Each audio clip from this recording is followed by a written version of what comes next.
지방선거 전에 내 집 마련 기회가 찾아오고 있습니다. 3월에 578가구의 로또 분양이 있습니다. 그래서 오늘 그 분양에 대해서 총 정리를 해드리도록 하겠습니다.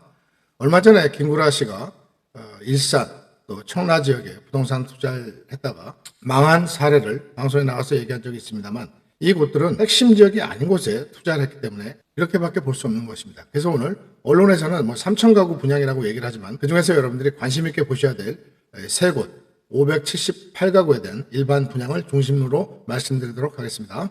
다주택자 매물 출현에 따라서 집값이 좀 하락하는 양상을 보이고는 있습니다만 집값이 어떻게 변하든 간에 청약은 무조건 신청을 하셔야 됩니다. 특히 핵심 지역 같은 경우에는 안 할 이유가 없다고 할 수 있겠습니다. 서울 일반 분양 가구는 전체 3,035가구 중에서 오늘 말씀드릴 가구는 578가구입니다. 지방선거 전에 공급을 하려는 경향을 보이고 있기 때문에 이런 현상이 나타나고 있는 것 같습니다. 6월 3일에 이제 지방선거가 있지 않습니까? 광고도 하기가 어렵고요. 선거 기간 중에는 아시다시피 분양 광고 같은 게 규제가 되거든요. 선거 이슈에 묻혀서 분양을 홍보하는데 굉장히 어려움이 있습니다.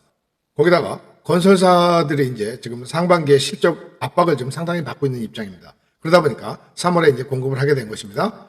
전국에 이제 4만 가구 정도 하는데 그 중에서 3천 가구 정도가 서울에서 하는데 그 중에서 오늘 핵심적인 578가구만 소개해 드리도록 하겠습니다. 현재 이제 매매 시장은 약간 조정기 양상을 보이고 있습니다. 또 급매물도 일부 나오고 있는 그런 입장입니다.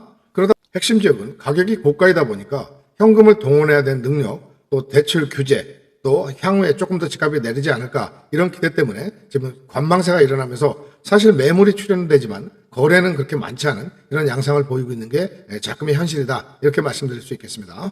여러분들이 구별하셔야 될 게 매매하는 거하고 이 분양시장은 완전히 분리해서 보셔야 됩니다. 청약시장은 분양가 상한제를 적용하고 있고요. 당첨될 경우에 시세 대비해서 수억에서 수십억의 안전 마진이 확보됩니다. 또 오늘 말씀드릴 곳들은 다 핵심지기 때문에 만약에 여러분들이 이런 곳에 청약에 당첨이 된다면 거의 로또를 맞았다 이렇게 보시면 틀림이 없을 것 같습니다. 서초구의 아크로드 서초입니다. 여기는 이제 평당 7,800만 원 정도인데요. 전용 59를 계산하면 한 20억 정도 됩니다. 일반 분양은 56가구고요. 인근의 레미안 리더스원이나 서초 그랑자이 같은 경우가 같은 평수인 경우에 거의 30억대 초반을 보이고 있습니다. 따라서 최대 15억 정도의 안전마진을 확보할 수 있다 이렇게 볼 수 있겠고요. 이천동의 이천 류엘입니다. 평당 7,300만 원 정도 되는데요. 여기는 좀 대형 평수입니다. 그래서 122제곱미터의 경우에 32.3억에 분양을 하는데 일반 분양이 88가구입니다. 다만 이 이천동 르엘은 재건축이 아니라 리모델링이라는 점은 참고하시기 바랍니다. 어쨌든 주변에 있는 레미안 첼리티우스 같은 게 비슷한 평수가 58억 정도 하기 때문에 최대 26억 정도의 시세 차익을 기대할 수 있는 곳이라고 할 수 있겠습니다. 다음은 영등포구에 있는 더샵 신길입니다. 여기는 이제 총 가구수가 굉장히 큰 2,054가구고요. 그 중에서 일반 분양 가구수도 많습니다. 분양 가구수나 분양가를 고려한다면 많은 청약이 몰릴 것으로 이렇게 예상을 하고 있습니다. 지금 강남권에 대기 청약자가 약 10만 명 정도다 이런 추산이 나와 있습니다. 이분들이 다 하진 않겠지만 일부가 이제 청약을 하게 되면 반드시 당첨된 사람은 일부이고 낙첨자가 이제 생기게 되면 낙첨자들은 인근이나 차급지로 이동할 가능성이 굉장히 높은 그런 현상을 보여왔습니다. 따라서 만약 이곳들에 대해서 청약을 했다 떨어지시는 분들은 강남이나 용산, 또 신길, 흑서, 노량진 이런 쪽으로 수요가 확산될 가능성도 있다는 점은 참고하시고요. 지역별로 청약의 온도차가 더욱 심해질 걸로 보입니다. 강남하고 용산 같은 데는 아시다시피 초과열이고 최고 경쟁률이 나오고 있는 데다가 물론 당연히 수십억의 안전마진이 확보가 되기 때문에 그러겠죠.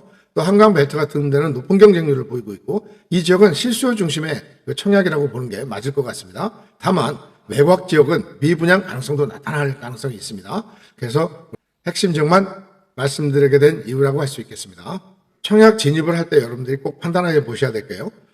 무주택자인지 또 가점 경쟁력은 있는지 또 향후에 실거주가 목적인지 잘 판단하신 다음에 당첨 후에 자금 계획이 불확실하다면 좀 다시 한번 생각을 해보셔야 되고요. 중도금 대출 부담에 대해서도 확신이 있어야 됩니다. 그렇지만 상당 기간이 지나야 매도를 할 수 있기 때문에 단기 차익을 기대하는 건 금물이다 이런 말씀도 함께 드립니다. 지금 4월, 5월에는 그 시장의 변동성이 굉장히 클 걸로 보입니다. 좀 전에 말씀드린 대로 이제 청약 낙첨자가 매매 시장으로 이동할 가능성도 있습니다만 또 이 시기에는 지금 다주택자 급매물도 출현하고 있는 데다가 낙첨 수요 이런 것들이 겹치면서 아마 가격 변동폭이 굉장히 클 걸로 보입니다.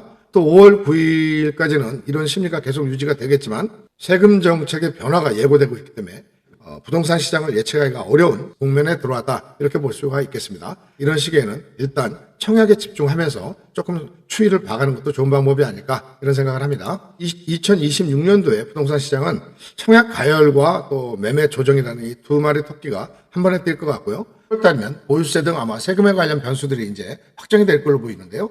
이때 어떤 인상폭이 나오냐에 따라서 집값의 변동폭은 굉장히 영향을 많이 받을 걸로 보입니다.